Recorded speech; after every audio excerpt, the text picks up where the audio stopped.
ಕೊಡಗವರು ಬಂದಿದ್ದಾರೆ.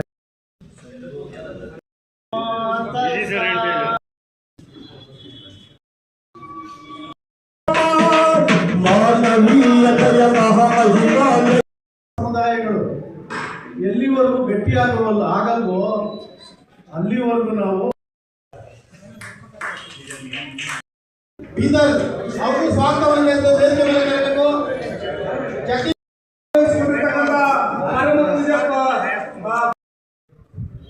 ಹಾಗೂ ಬುದ್ಧ ಬಸವ ಅಂಬೇಡ್ಕರ್ ಜಯಂತಿ ಅಂಗವಾಗಿ ಪ್ರಜಾಪ್ರಭುತ್ವ ವ್ಯವಸ್ಥೆಯಲ್ಲಿ ದಲಿತರ ಸ್ಥಾನಮಾನ ಕುರಿತು ಅದೇ ಈ ವೇದಿಕೆಯಲ್ಲಿ ಪುರುಷರಿಗಿಂತ ಮಹಿಳೆಯರು ಜಾಸ್ತಿ ಇರೋದ್ರಿಂದ ಎರಡು ಮಾತಾಡಲೇಬೇಕು ಅಂತ ಬಹಳ ಒತ್ತಾಯ ಮಾಡಿದ್ರು. ಅದಕ್ಕಾಗಿ ನಾನು ಮಾತಾಡ್ತಾ ದಯಮಾಡಿ ವೇದಿಕೆ ಮೇಲೆ ಬರಬೇಕು. ಅವ್ರಿಗೂ ಸ್ವಾಗತವನ್ನ ಕರಿತಾ ಇದ್ದೇವೆ. ಸಾವಿರಾರು ವರ್ಷಗಳ ಬುದ್ಧಿ ಚರಿತ್ರೆ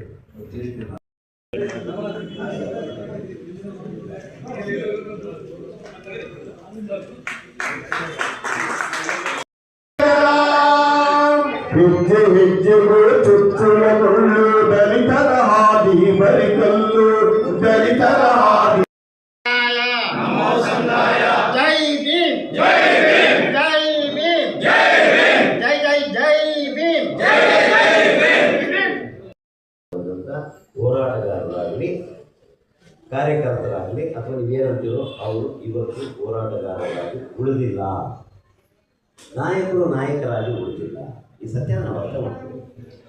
ಆ ಕುರಿತಂತೆ ನಾನು ಯಾರು ಮಾತಾಡ್ತೀನಿ, ಅವರು ಹೇಳಿದ್ದರಿಂದಾಗಿ ನಾನು ಮೊದಲು ಮಾತನಾಡಿದಂಥ ನಮ್ಮ ರಾಜ್ಯ ಸಂಘಟನಾ ಸಂಚಾಲಕರಾದಂಥ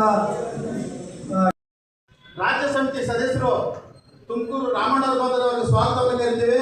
ಅದೇ ರೀತಿ ನಮ್ಮ ಕುಮಾರ್ ಸರ್ ರಾಜ್ಯ ಸಮಿತಿ ಸದಸ್ಯರು ಅವರ ಸ್ವಾಗತವನ್ನು ಬಯಸುತ್ತಾ ಈಗ ನಮ್ಮ ಸುಖದಬಲ ಮಧ್ಯಜಿಯವರು ಒಂದು ಎರಡು ಮಾತಾಡಬೇಕು ಅಂತ ಈ ಸಂದರ್ಭದಲ್ಲಿ ಹೇಳ್ತಾ ಇದ್ದಾರೆ.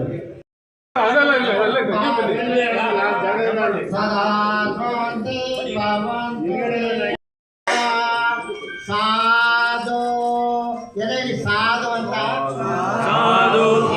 ನಿನ್ನ ಲಾಭ ನಷ್ಟಕ್ಕೆ ನೀನೇ ಕಾರಣ ಅಂತ ಹೇಳಿದ ಮೊದಲನೇ ಗುರು ಬುದ್ಧ. ಮಾನವರೆಲ್ಲ ಸಮಾನರು ಅಂತ ಹೇಳಿದ ಮೊದಲನೇ ಗುರು ಬುದ್ಧ ಮೊದಲು. ಈಗ ನೀವು ಈ ಕಡೆ ಸ್ವಲ್ಪ ಸರ್ ನಾಳೆ ಬರಲಿ ಅನ್ನೋ ಸ್ಥಿತಿಲೇ ಅವರು ಇರ್ತಾರೆ. ರಾಮಣ್ಣ ಅವರು ಮಾತು ಹೇಳೋದು, ಗುಡ್ಡಿ ದೀಪ ಪ್ರಾರಂಭ ಆಗಿ ಸುಮಾರು ಆಲೆ ಅವನು ನಾನು ಇಟ್ಕೊಂಡಿದ್ದೀನಿ ಅಂತ ಹೇಳ್ತಾನೆ ಸಂಸ್ಕೃತದಲ್ಲ ಹೆಣ್ಣನ್ನ. ಅಂತ ಹೆಣ್ಣು ಮಂತ್ರ ಹೇಳೋ ಅವನಿಗೆ 25,000 ಕಾಸು ಕೊಟ್ಟು ಕಾಲ ಮಾಡಿದ್ದು. ಸತ್ಯ ಹೇಳುವಂಥ ಪಂಥೇಜಿಗರಿಗೆ ನಾವು ಕ್ಯಾರಣೆ ಮಾಡಲ್ಲ. ಈ ಸತ್ಯದ ಬೆಳಕು ನಮಗೆ ಗೊತ್ತಾಗಬೇಕಾಗುತ್ತೆ. ಬಾಬಾ ಸಾಹೇಬ್ ಅಂಬೇಡ್ಕರ್ ಅವರು ಅದನ್ನೇ ಅವರು ಬಹಳ ಸ್ಪಷ್ಟೀಕರಣವಾಗಿ ಹೇಳಿದ್ದಾರೆ.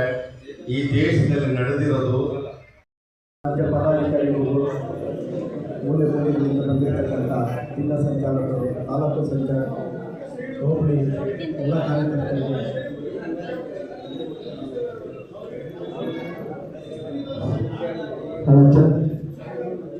ಇವತ್ತು ನಮ್ಮ ಹೋರಾಟಗಾರರಾದಂಥ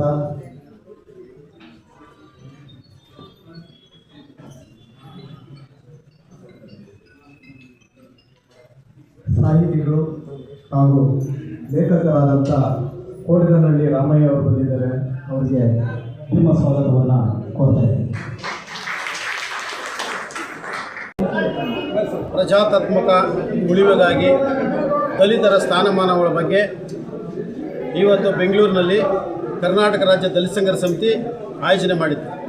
ಅದರಲ್ಲಿ ಕಾರ್ಯಕ್ರಮಕ್ಕೆ ಮುಖ್ಯವಾಗಿ ನಮಗೆ ಏನು ಒಳ್ಳೆಯ ಆಹಾರನ ಕೊಟ್ಟಂತಹ ಕೋಡಿಗನಹಳ್ಳಿ ರಾಮಯ್ಯ ಸಾಹೇಬರು ಒಳ್ಳೆ ನಮ್ಮ ರಾಜ್ಯದ ಕಾರ್ಯಕರ್ತರಿಗೆ ಒಳ್ಳೆ ಆಹಾರವನ್ನು ಕೊಟ್ಟಂಥವ್ರು ಕೋಡಿಗನಹಳ್ಳಿ ರಾಮಯ್ಯರು. ಯಾಕಂದರೆ ಅವರು ಹಿರಿಯರು, ನಮಗೆ ದಲಿತ ಸಂಘರ್ಷ ಸಮಿತಿ ಹುಟ್ಟಾಕಿದಾಗ ಅವ್ರ ಜೊತೆಲಿದ್ದಂಥವ್ರು ದಲಿತ ಸಂಘರ್ಷ ಸಮಿತಿ ಹುಟ್ಟಾಕಿದ್ದಾಗ ಅವರ ಬದುಕೆ ಹುಟ್ಟು, ಯಾಕಂದರೆ ಎತ್ತಿಷ್ಟು ಸರಳವಾಗಿ ನಮ್ಮ ಜೊತೆಲಿ ಬಂದು ಇವತ್ತು ಕಾರ್ಯಕ್ರಮವನ್ನು ನಮಗೆ ಆಯೋಜನೆ ಮಾಡಿ ನಮಗೆ ವಿಚಾರ ಸಂಕಿರಣದಲ್ಲಿ ಭಾಗಿಯಾಗಿ ಹೇಳಿದಂಥವರು ನಮ್ಮ ಕೋಟ್ಕನಹಳ್ಳಿ ರಾಮಯ್ಯ. ಆಮೇಲೆ ಇನ್ನೊಬ್ಬರು ಮುಖ್ಯ ಅತಿಥಿಗಳು ಸಿ ರಾವಣ, ಪ್ರಗತಿಪರ ಚಿಂತಕರು, ಹೋರಾಟಗಾರರು, ನಮ್ಮ ಜೊತೆಯಲ್ಲೇ ಅವರು ನನ್ನ 40 ವರ್ಷದ ಸಂಘಟನೆಯಲ್ಲಿ ಅವರು ನಮ್ಮ ಜೊತೆಲಿ ಬಂದಂಥರು.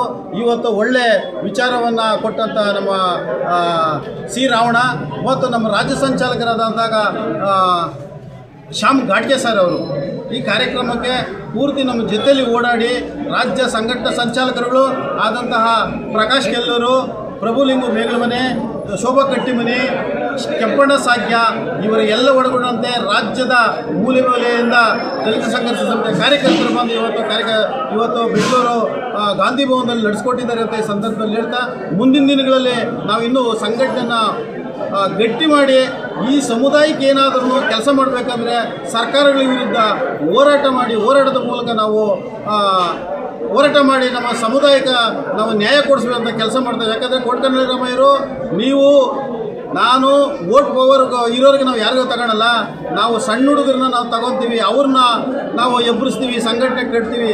ಮುಂದಿನ ದಿನಗಳಲ್ಲಿ ಅವರು ಅಧಿಕಾರ ಹಿಡಿಯೋಂಗೆ ನಾನು ಅವ್ರಿಗೆ ತಯಾರು ಮಾಡ್ತೀನಿ ಅಂತ ಹೇಳಿ ನಮಗೆ ಭಾಳ ಸಲಹೆ ಕೊಟ್ಟಂಥವ್ರು. ನಮ್ಮ ಜೊತೆಯಲ್ಲಿ ಸದಾಕಾಲ ರಾಜ್ಯ ವ್ಯಾಪ್ತಿ ನಮ್ಮ ಜೊತೆಯಲ್ಲಿ ಅವರೆಲ್ಲ ತಿರುಗಾಡ್ತಾರೆ, ನಮ್ಮ ಜೊತೆಲಿ ಅವ್ರನ್ನ ಬಳಸ್ಕೊತೀವಿ, ನಮ್ಮ ಜೊತೆಗೆ ಬಳಕೆ ಆಗ್ತಾರೆ, ಅವ್ರಿಗೂ ನಾವು ಸಹಕಾರ ಕೊಡ್ತೇವೆ. ಈ ಸಂದರ್ಭದಲ್ಲಿ ಈ ಕಾರ್ಯಕ್ರಮ ಬಂದಂಥ ಎಲ್ಲ ದಲಿತ ಸಂಘಟನೆಯ ಪ್ರಗತಿಪರ ಹೋರಾಟಗಾರರಿಗೆ ಹಾಗೂ ನಮ್ಮ ಕಾರ್ಯಕರ್ತರಿಗೆ ನಾವು ಜೈವಿ ಮಂಡಳಿ ಹೇಳ್ತಾ, ನನ್ನ ಹೆಸರು ವೆಂಕಟೇಶ್ ಮೂರ್ತಿ ಆನೇಕಲ್, ಕರ್ನಾಟಕ ರಾಜ್ಯ ದಲಿತ ಸಂಘಟನೆ ರಾಜ್ಯ ಸಂಘಟನಾ ಸಂಚಾಲಕರು.